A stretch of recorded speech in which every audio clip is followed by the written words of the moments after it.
All right, what is going on, guys? UFC 312 has gone and passed, and these are going to be the fights to make after the event. Today's Tuesday. It's Matchmaker Tuesday. Let's get right on into it. We're going to start off with the main event. Dricus du Plessis defeats Sean Strickland. Very dominant decision win. Broke his nose in the fourth round. It was a shutout performance. One questionable round that one judge did give to Sean Strickland. There's only one test for Dricus du Plessis next. He even called that out in his post-fight. That's Khamzat Chimaev. We need Dricus du Plessis versus Khamzat Chimaev. I'm so excited for that fight. I think if Khamzat can beat him in the first three rounds, I think he's going to win. Fourth and fifth rounds, maybe Dricus could come back and win. But then again, if Khamzat can win rounds 1, 2, and 3, then even if Dricus wins 4 and 5, Khamzat will be your new champion. So I see Khamzat beating Dricus. I'm so excited for this fight. Do it the summer, June, July. I think Dricus even said that he would do International Fight Week, which I can't remember. I think it's like the first week of July, something like that. Great fight. Love it. Can't wait to have it. Moving on, Sean Strickland, loser of the main event. When I did my initial post-fight breakdown, I said book Sean Strickland, Israel Adesanya 2, and I see a lot of people online also booking that fight. After I did some thinking, I came up with a new matchup that I like better. That is Robert Whittaker. They've never fought before. It's going to be a fresh matchup in the division. I know Dricus himself even said book Sean Strickland, Israel Adesanya 2. But to be honest, I think Adesanya is going to want to sit out longer than Strickland is going to want to sit out. And Sean hasn't beat Whittaker. Whittaker hasn't beat Sean. It's a fresh matchup. They could do this. Honestly, you could do this on the same card that Dricus will be fighting Khamzat on. If they really do it in the summer. If not, book this for the summer and get one of these guys back on the winning path.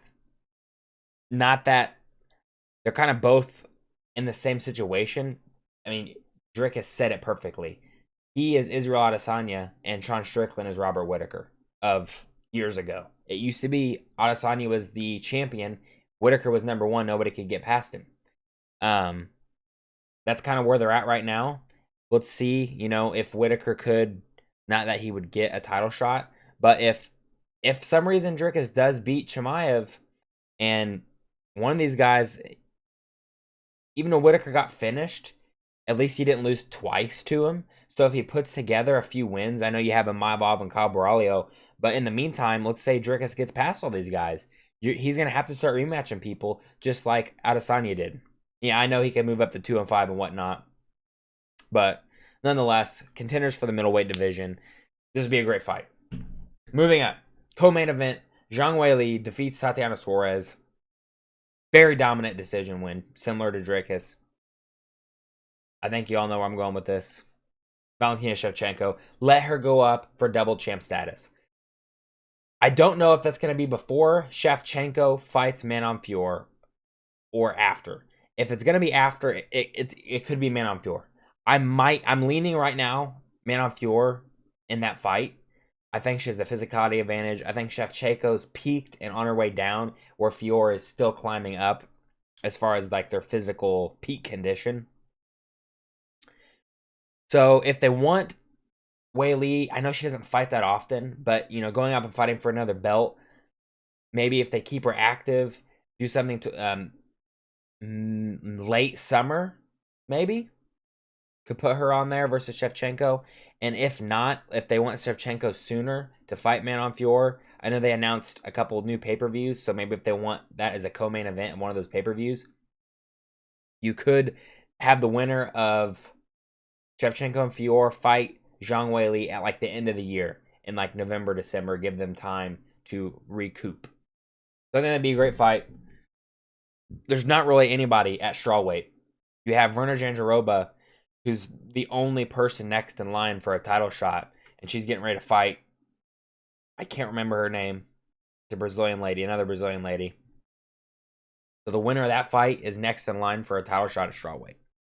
That's where we're at right now. Moving on. The loser, the co-main event, Tatiana Suarez. Kind of shit the bed in this performance. Didn't really do anything outside of the first round.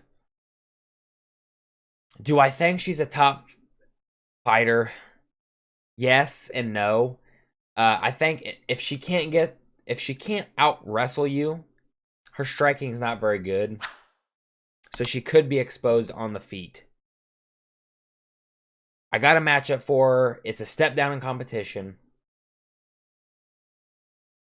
Amanda Hebos. They haven't fought before. She's kind of a veteran of the sport. She's fought a lot of different people in that strawweight division. If Suarez ever wants to build back up to a title shot, she needs to start racking up wins again and fight more than like every other year. She hasn't fought. The last time she fought, I was there live. It was in 2023. So it's been a while. It was in August of 2023. Moving on, Talishan Teixeira. I'm saying that right. I wasn't going to put him on here, but he was on the main card of a pay-per-view in his debut. And his fight ended in 19 seconds. So I'm like, I got to put him on here. To be 100% honest, there was a lot of fighters on this card I just didn't give a shit about. Like Ilie Topuari's brother, I don't give a shit about. He's on like the early prelims. I don't care. That's the only reason Teixeira's on here, is he was on the pay-per-view main card, even though he shouldn't have been. But anyway, nonetheless, heavyweight division's not that stacked. Muhammad Usman. Usman's like one loss away from getting cut. He's on a 2-fight losing streak. One of them I can remember off the top of my head is Mick Parkin. I don't remember who the other guy he lost to. It might have been Thomas Peterson. Do it. Book the fight. If Usman loses, just cut him. I mean, there's no point in him being in the UFC. His fights are boring. All he does is get decisions. I mean, outside of the knockout win to win the Ultimate Fighter over Zach Pounga, who's no longer in the UFC. And I'm pretty sure he got knocked out brutally outside of the UFC, too. All his wins are boring decisions. He just clinches and doesn't really do much. So nobody wants to see that shit. Book him. Hopefully Teixeira gets him and knocks him out. And then they can just cut Usman and maybe find a replacement. But the heavyweight's not that deep. Even though they cut Jairzinho Rozenstruik, who lost to a top 5 guy. But we'll keep guys like Tai Tuivasa, who's on a 5-fight losing streak, 4 of the 5 finish losses, and Muhammad Usman. I don't know. Let me know what you think in the comments. Moving on. Jake Matthews, dominant win. Who you think I'm picking? He called for it. Neil Magny, the Haitian sensation himself. I think this would be a good matchup, okay? You know Magny probably wants to get back in the rankings because the higher up he is in the rankings, same with Jake Matthews, the more money you're going to be able to make. He just got kicked out of the rankings with his loss to Prates.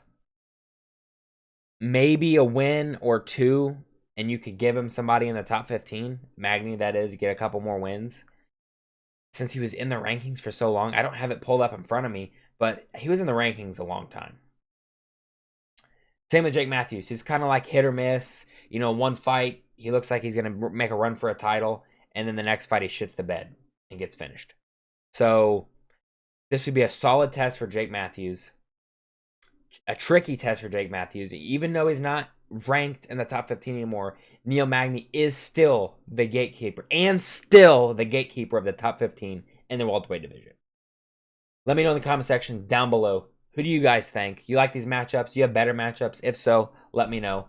If you guys are new, make sure to subscribe. Also, shout out, hit 50 subscribers. Appreciate you guys for subscribing, liking the videos. Drop a like on this video. I'll see you guys in the next one.